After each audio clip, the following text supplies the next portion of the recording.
Hello friends, welcome to I am Kashipur. I have already interacted with you in our interactive session during orientation, but thanks to your senior students, they have given this an excellent opportunity to us, the faculty, to speak something about of our academic area and sensitize you all related to that.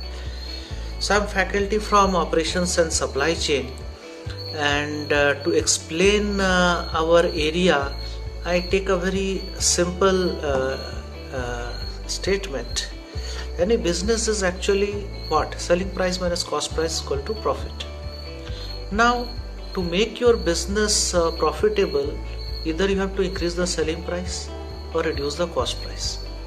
Now you can't raise selling price of your product overnight until unless your product really is technologically very supreme or unique. By the way, very few product or services can claim that.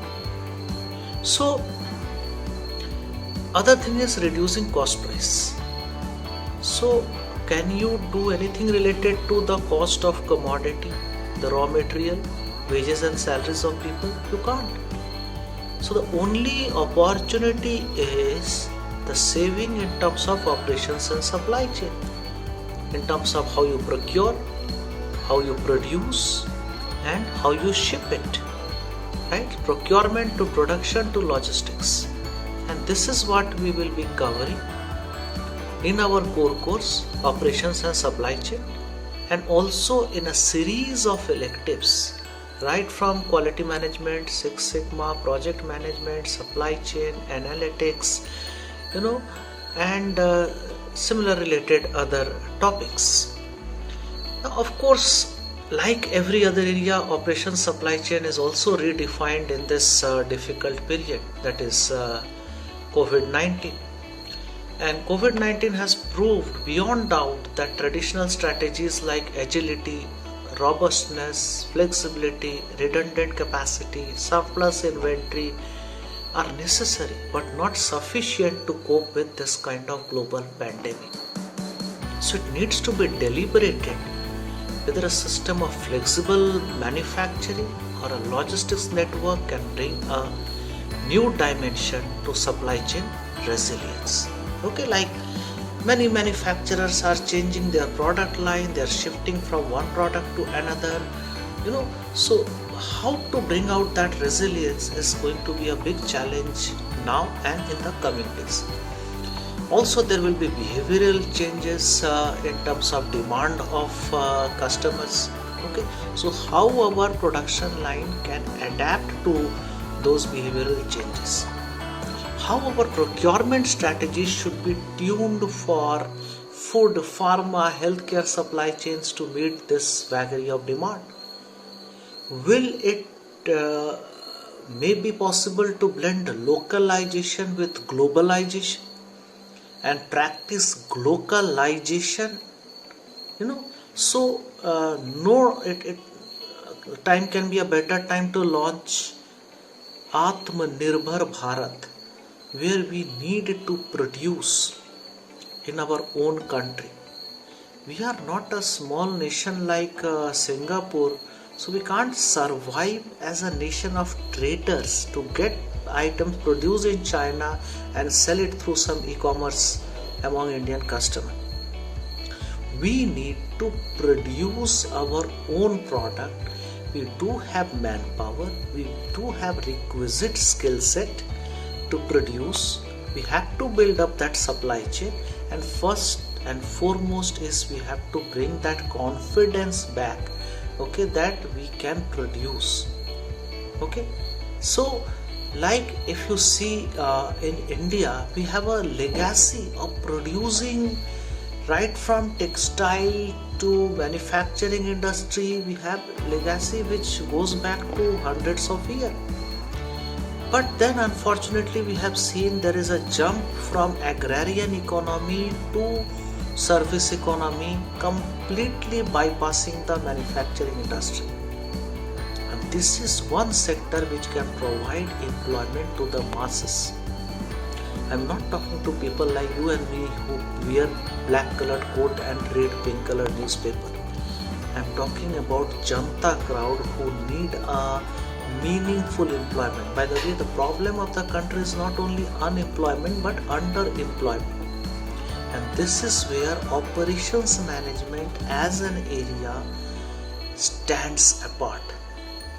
And majority of you being engineers, your technical background has to be blended with your operation management concepts. Right?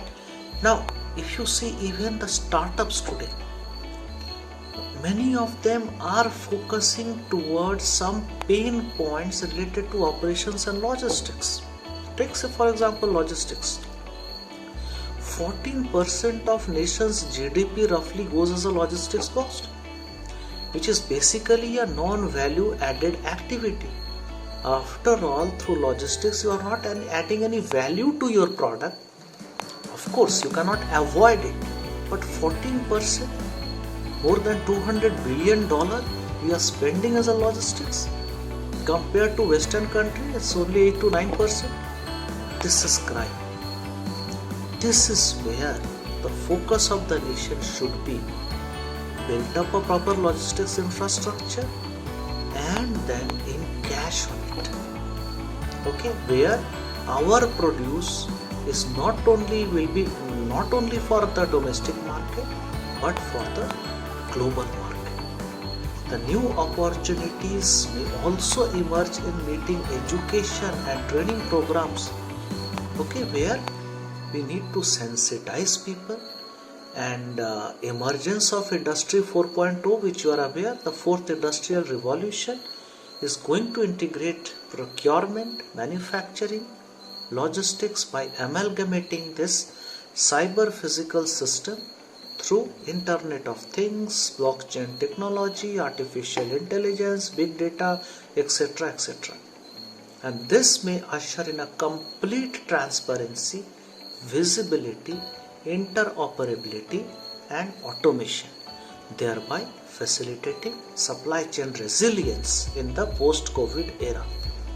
Okay, so I am very hopeful that operation management is going to be a most flourishing area post-COVID because of our self-reliance, Atmanirbhar Bharat, production, distribution, ensuring proper logistics, and maintaining the Mool Mantra of supply chain, which is OTIF, on time, in full.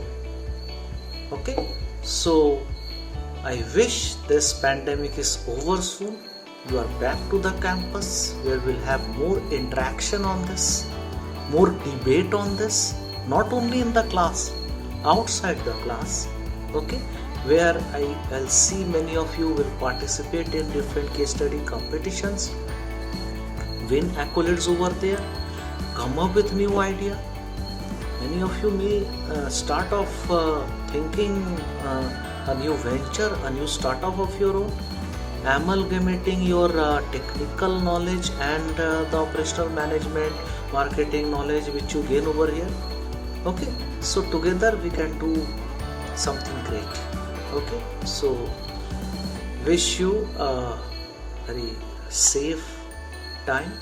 Hope this crisis is over and we will interact soon physically. Goodbye.